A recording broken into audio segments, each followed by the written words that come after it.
Hello বন্ধুরা, তোমরা সবাই কেমন আছো? আশা করছি ভালো আছো। আর আমিও খুব ভালো আছি। তো অরণ্য সুন্দরী চ্যানেলে আবার একটা নতুন ভিডিও নিয়ে চলে এসেছি। তো আজকের ভিডিওটা দেখো, আমার লাইফস্টাইলের কোনো ভিডিও না, আজ একটু অন্য ভিডিও দিচ্ছি। আশা করছি ভিডিওটা তোমাদের ভালো লাগবে।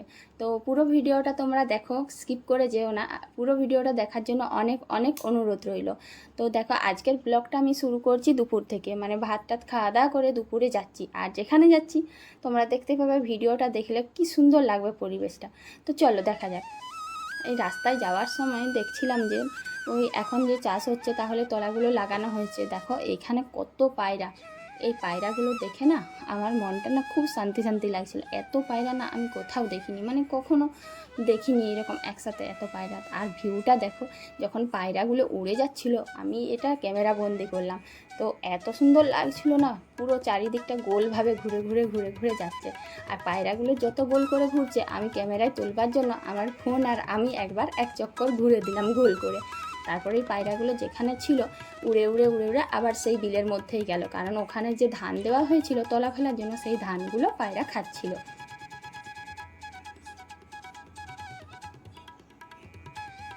এখন আমরা চলে এসেছি সেই জায়গাতে, যে জায়গার দৃশ্যটা তোমাদের সামনে তুলে ধরতে চাই। তো এটা দেখো, একটা বাঁধ।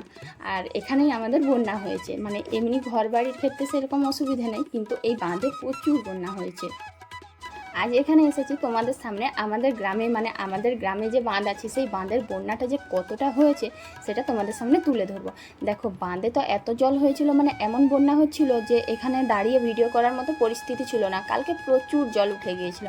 তো আজকে এসেছি আমি ভিডিওটা করতে। দেখো, জলের স্রোতটা এত জোরে যাচ্ছে, সত্যি বলতে কি বলো তো, যখন আমি ভিডিও করছিলাম না, তখন মনে হচ্ছিল যেন আমার ফোনটাই পড়ে যাবে বা আমার গায়ের ওপরে বন্যা চলে আসছে। মানে এত শব্দ হচ্ছে, প্রচণ্ড স্রোতের শব্দ আসছে। আর সামনে তো একটুও যাওয়া গেল না।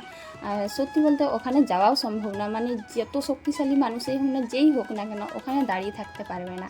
এই জলের স্রোতের কাছে মানে যাওয়া মানে পুরো মৃত্যুকে বরণ করে নেওয়া। প্রচুর জলের স্রোত হচ্ছে, মানে ভাবা যায় না যে জলের স্রোতটা এতটা। তাহলে তোমরা চিন্তা করো যে কালকে কতটা জলের স্রোত হয়েছিল। আর আমি যেখানটায় দাঁড়িয়ে আছি এখানটাতেও জল যাচ্ছিলো, মানে ভিডিও করার কোনো পজিশন ছিল না।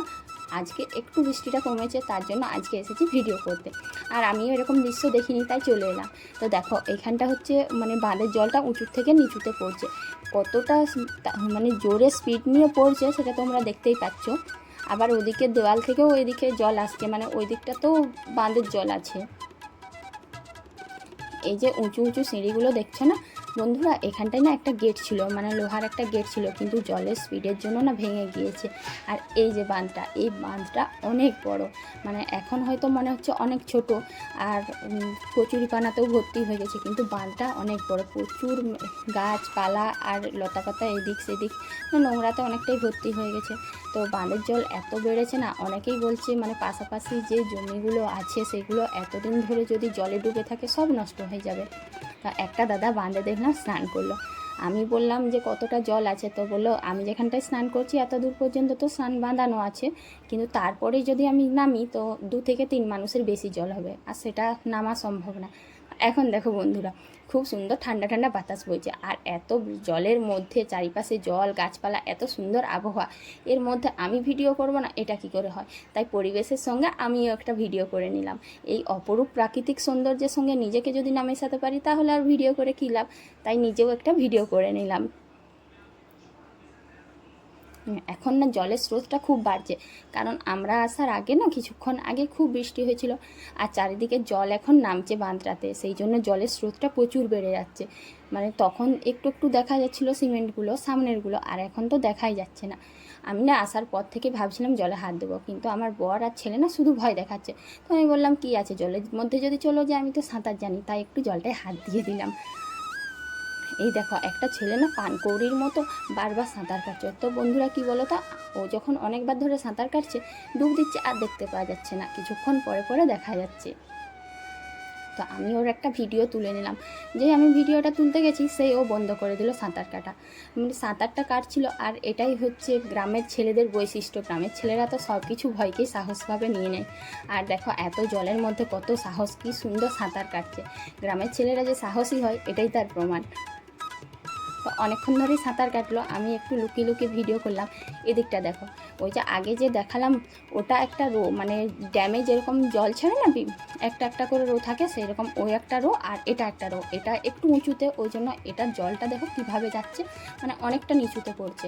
আর এটার ওপরে সিমেন্টের রাস্তা করা আছে, যেটা হয়ে আমরা এসেছি। আর এটা যেহেতু রাস্তা, তাই বেশি রিস্ক হয়ে যাবে বাচ্চা টাচ্চা বড়োদের পেরোনোর জন্য, সেই জন্য এখানে একটা গেট লাগিয়ে দিয়েছে। এই গেটটা অনেক ভারী, মানে এটা সহজে ভাঙবে না। আর গেটের নিচ হয়ে এখন খুব স্পিডে জল আসছে। এটা জলটা যে চলে যাচ্ছে না, অনেকটা দূর থেকে এই ভিডিওটা করেছি। এটা করার জন্য আমাকে অনেক গাছে পাছেও ঢুকতে হয়েছিল। তো দেখো জলটা যে যাচ্ছে কতটা এরিয়া জুড়ে, মানে কতটা চওড়া যে আছে এটা ঠিক আমিও জানি না। এই যে বড় বড় গাছগুলো আছে, ওদিক থেকেও বাঁধের জল আসছে। মানে বাঁধটা এতটাই বড়, মানে ঠিক করে বোঝা যায় না, এত বড় বড় গাছ রয়েছে। তো জলের স্রোতটা দেখো কীভাবে জলের স্রোতটা যাচ্ছে, মানে এখানে যদি কেউ পড়ে যায় তার পক্ষে বাঁচা সম্ভব না। তারপরে বাঁধ থেকে যখন বেরিয়ে একটু রাস্তাতে নামলাম, দেখলাম একটা মেয়ে না গাইয়ে লাগাচ্ছে, চাষের তলাগুলো লাগাচ্ছে। তো মনে হয় এটাই বাকি ছিল, বাকি দেখো চারিপাশে সব গাছ লাগানো হয়ে গেছে। এখন আমি বাঁধ থেকে চলে আসছি, তো বাঁধের রাস্তা ধরে নিচে নেমে আসছি। বাঁধ কিন্তু এখনও শেষ হয়নি। এ দেখো বন্ধুরা, আমি যে বাঁধটা দেখেছিলাম সেই বাঁধটা, তো বাঁধটা এত লম্বা, আর এটা হচ্ছে রাস্তার উপরটা, সেই জন্য এখানে একটা ব্রিজ করা আছে, মানে ছোট্ট করে একটা ব্রিজ করা আছে। এটাতে লোকজন আসা যাওয়া করে, কারণ বাঁধের অন্য পাশে আরও 2-3টে গ্রাম রয়েছে, সেখানের মানুষ আসা যাওয়া কীভাবে করবে, সেই জন্য এই ব্রিজটা বানানো হয়েছে। আর আমি দাঁড়িয়ে আছি ব্রিজের মাঝখানে, আর ব্রিজের ওই পাশে দেখো বাঁধের জল গিয়েছে, আর ওইদিকে বাঁধের জলটা গিয়েছে কিন্তু কচুরিপানায় পুরো ভর্তি। এত কচুরিপানা না, মানে জল দেখা যাচ্ছে না। এখানেও অনেক জল, অনেক গভীর, চারিদিকে শুধু জল আর জল, বন্যা আর বন্যা। দেখো চারিদিকে কিচ্ছু দেখা যায় না, শুধু গাছপালা আর জল। এই দৃশ্যটা দেখেছো তোমরা? এটা দেখে না আমার খুব করে মনে পড়লো বাংলার মুখ আমি দেখিয়াছি এই কবিতাটি। তো কী সুন্দর পড়লি, বাংলার ছবি ফুটে উঠেছে এখানে। চারিদিকে গাছপালা, আকাশটাও খুব সুন্দর। এদিকে চাষের কাজে লেগেছে, আর সব ছাগল গরু এগুলো বাড়িতে নিয়ে যাচ্ছে। মানে পুরোটা অপূর্ব প্রাকৃতিক দৃশ্য ফুটে উঠেছে। আর এই ছবিটা না আমার খুব ভালো লেগেছে। এটা দেখো, ওই যে বললাম না বাঁধের ওই পাড়ে 2-3টে গ্রাম রয়েছে, সেখানের বাচ্চাগুলো গিয়েছিল আমাদের গ্রামে স্কুলে পড়তে, আর আমাদের গ্রামের শেষেই এই বাঁধটা।